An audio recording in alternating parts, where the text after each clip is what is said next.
is Max Access, where Mackenzie Barwell takes you closer to members of Forge FC off the pitch on the Forge Audio Network. Forge fans, welcome back to another episode of Max Access. We are officially less than 1 week away from Forge FC's matchup against Chivas.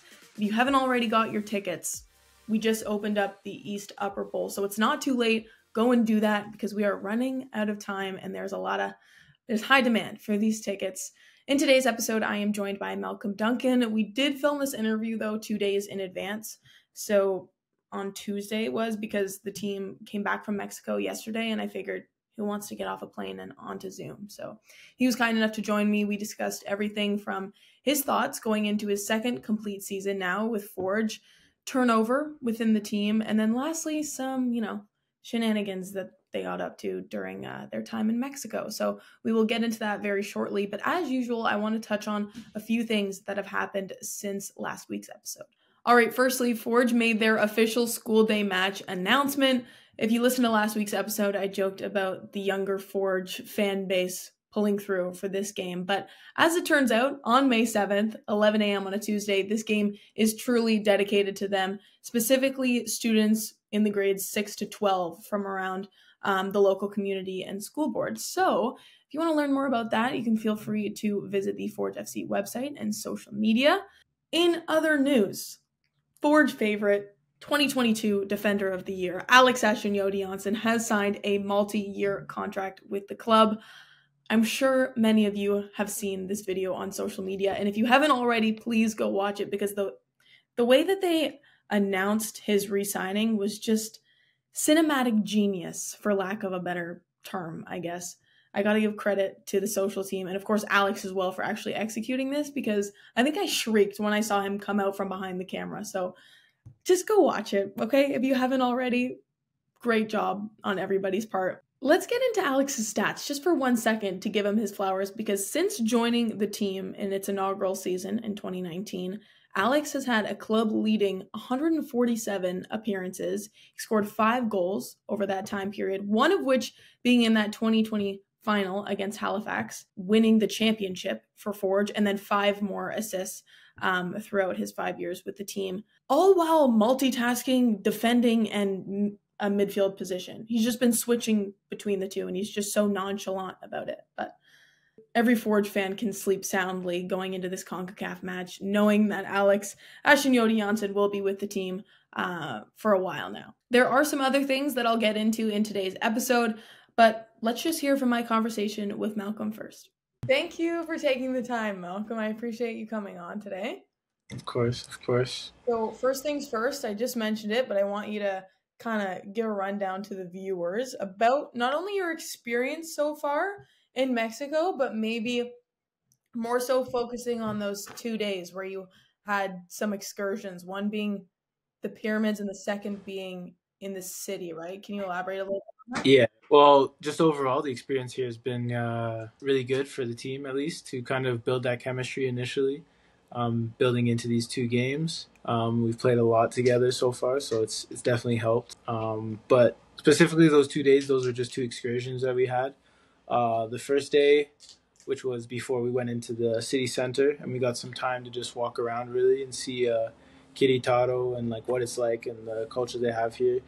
And I would say that was really nice just because I'm someone who enjoys going places and seeing things that I haven't before and experiencing new things. So I really enjoyed that day. We got to just walk around for some time. We sat down, grabbed some food at a restaurant there, and it was just a nice vibe overall. And then the pyramid day as well, that was really exciting because that's something that dates back to like 900 BC, and just seeing that in front of you. It doesn't seem like much. But it's very interesting, so it was nice to see that. And as well, that day we also went back to Querétaro, the city center, and we got to see like the aqueduct they have, their historical aqueduct, so that was nice as well. But it's just good bonding time with the guys, and it's just to build going into these 2 games. Yeah, totally. Are these pre-planned? Like who makes the itinerary here? Those ones weren't as pre-planned because we were initially just supposed to have rest time, but I think just the coaching staff and some of the staff decided we'd worked really hard, so they just wanted to give us some free time, maybe do some activities as a group as well. So yeah. Okay, cool. Is there anyone taking the lead in particular, like kind of that tour guide role? Why did I see a few photos of Brian and it looked like he was leading? Well, Brian, our trainer, he's really the only person here that speaks like Spanish fluently. So yeah, so I the can day imagine. at least the day we went to the pyramid, that wasn't a whole team arranged thing. That was more just free time. So Yeah, I think there's 10 of us decided to just go check out the pyramid.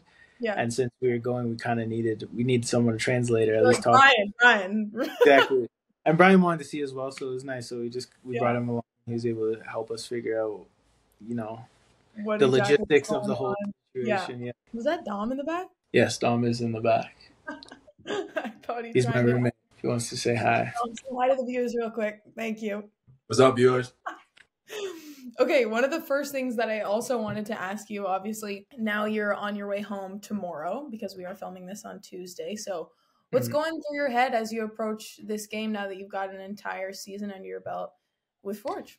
I don't know. It's definitely going into this year is a lot more comfortable for me. I mean, I've been here a year and a half already, including last year and half the season before. But this year definitely was.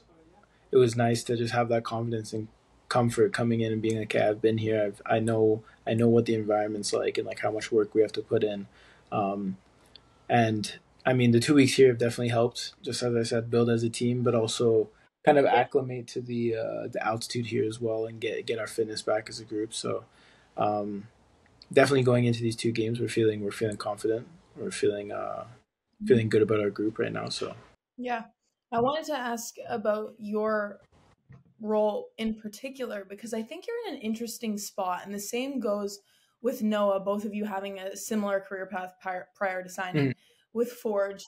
Now, like you said, having a year and a half or more, honestly, a professional experience under your belt, you are becoming this role model to, what new players, for example, whether that's sports, draft picks, transfers, or even just your teammates. But at the same time, Forge is one of these teams where there hasn't been a lot of turnover. So you still have those veteran players like Kyle, Alex, Dom, who you can still rely on. So how has that dynamic been for you, like simultaneously growing into this leadership role, but also knowing that you can rely on the veterans of your team?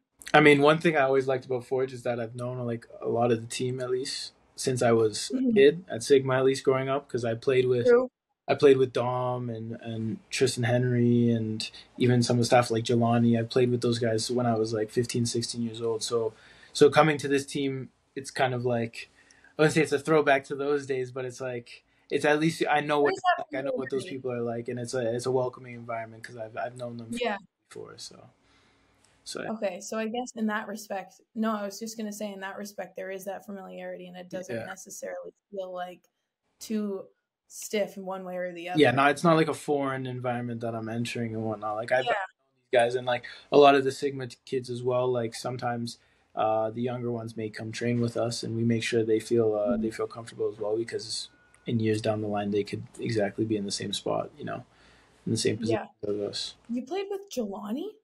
Yeah. Back in the days, Jelani used to play League One with us. Yeah. That is crazy. Are you serious? Yeah. I'm not joking. When?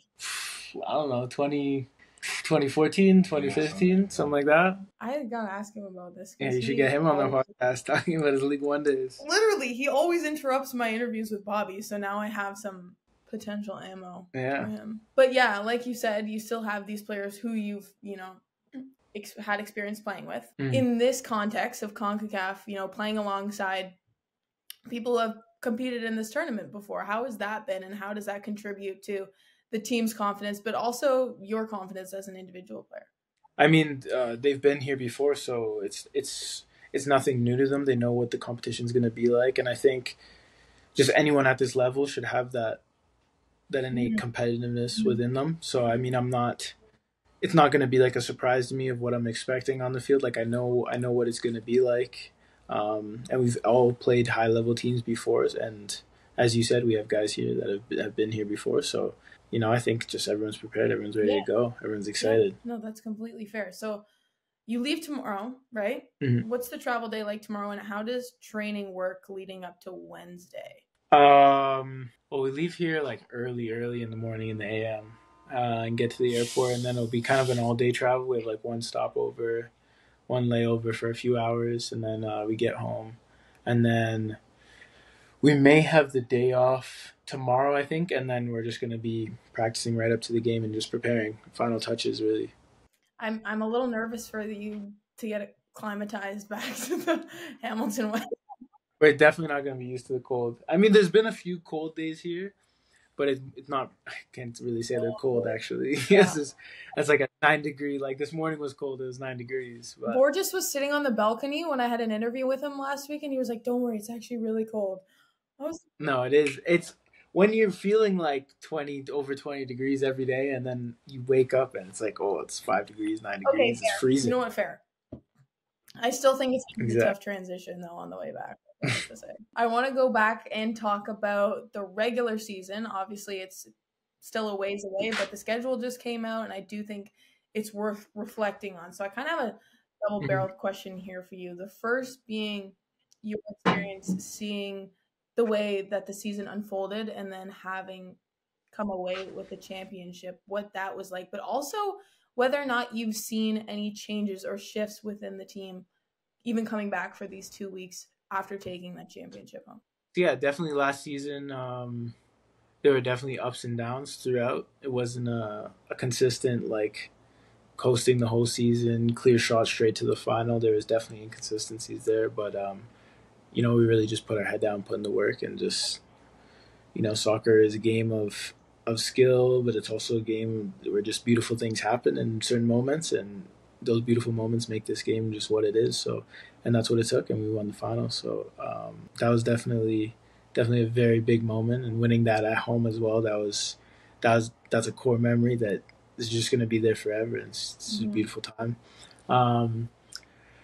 But coming back to the team, I think Forge has always been a very consistent group, at least of how they play and how players are, and I think that shows because there's not really big changes that happen in the off season and whatnot. So, and I think Bobby has nailed down kind of the core values and what we do as a team. So I think the team really has stayed consistent throughout every year, and it's the same this year. We play the same football, same style, and same mentality as usual. So, yeah, it's interesting to hear, different perspectives, because I've talked to multiple of your teammates, and it's always a very similar answer in that Borges, for example, talked about those core values that you mentioned, and obviously the winning culture of this team, and then that mutual confidence building, even though it's unspoken, knowing that's just the way that it is. But looking back at your season in 2023, you had 10 appearances, but obviously that number probably would have gone up had you not been injured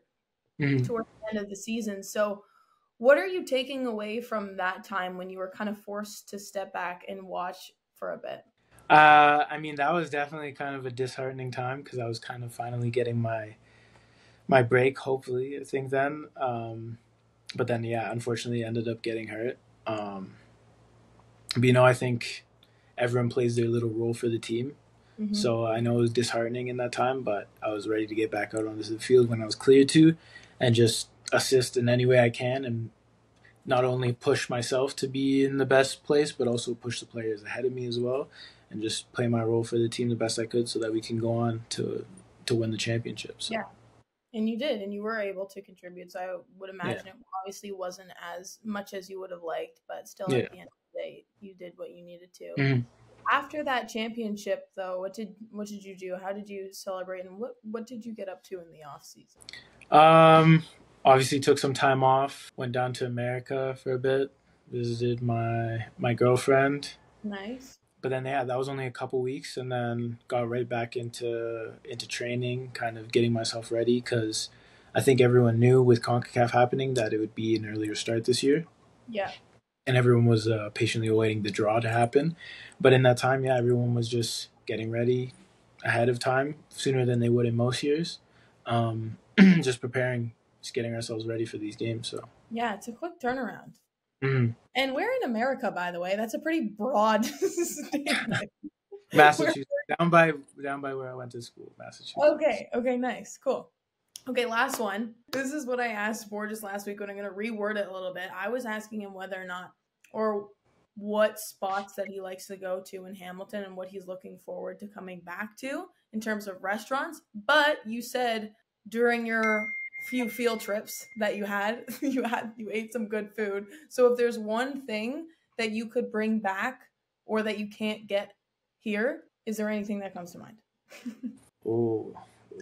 Dom, feel free to chime in as well. Yeah, when we were in the city, we stopped at a restaurant and we got some tacos, and they were really, really, really good tacos. Right. Okay. I won't lie; those are definitely some of the best tacos I had. It's one of those things where like you can get tacos here, but it's not going to be the same. Yeah, I know. What kind of tacos did you have? What were they? I think they were beef tacos, like steak tacos. But they were really good. I don't know if they were really good. All right, Malcolm, that's all I have. Thank you again. Okay, no worries. Thank you, man. All right, once again, a big thank you to Malcolm for joining me, and of course Dom as well for a few celebrity appearances. But as I said earlier, there have been a couple advancements since that interview was filmed. The first being the signing of 3 short-term contracts for Dino Bontis, Amadou Kone, and Kayvon Tavernier. So to give you some background information, Dino is 19. He has some experience with the U20 national team pool. He trained a lot with Forge this past season, having signed a development contract in 2022. But that year, he also competed with the national team in the U20 men's CONCACAF championship. So a younger player, but he's got some experience. Now, Amadou is just 18 years old. He was Forge FC's second-round pick in the U Sports draft. And then, of course, we've got KJ Tavernier, who has become a familiar face to the Forge community. He signed his developmental contract with the club just last June, and since then has competed with the U17 national team in the 2023 FIFA World Cup. Now, I had to do a little bit of research to see just exactly how short-term we were talking with these contracts. So it essentially means they will be confirmed for the CONCACAF roster, but TBD for what will happen afterwards. And last but certainly not least, as I'm sure many of you are already aware, Cisse, Forge FC legend, has confirmed his return to the team since leaving in 2022. He's now signed a multi-year contract. If you don't have the context you need for this player, he was a part of the team from 2019 to 2021, obviously contributing to 2 CPL titles. But to get a little bit more in detail, he made 74 appearances, scored 3 times, and made 4 assists. Just a central role to Forge FC's midfield. I wish I could have recorded the reaction in the office when everyone found out that this player would return. It's pretty safe to say that he made an impact, and he will absolutely be welcomed back to the club with open arms, not only by his teammates, but by the Forge community more broadly. So it's going to be an exciting 2024 season. And for any of you wondering, I do plan on having a conversation with Bobby as soon as I can, actually as soon as he has time for Behind the Beard. I'm sure maybe that'll have to be after the first round of CONCACAF, but just know it's in the back of my head. And I'm patiently waiting. So stay tuned for that and another episode of Max Access next week. And I will see you at Tim Hortons Field February 7th. Thanks for listening to Max Access on the Forge Audio Network. If you like what you heard, please like, follow, subscribe, comment, and share. Honestly, I was just going to say, I didn't realize that you're going into the pyramids. Why did I think you were just standing and looking at the pyramids? Well, you can't go into the pyramids. Like, it's closed off. Like, okay. Like, I'm pretty sure the Egyptian and like the primary Mayan pyramids or whatever, all of them are closed off. You can't walk on them, right? Yes. But you get up pretty close. You get up pretty close, and you can it's within 10 yards, 20 yards. No, I got you. Thank you for the clarification. I thought you were getting a full indoor tour for a second, and I was like, No. That would be fun. That would be cool. But I think that's awesome. In jail. Yeah, maybe.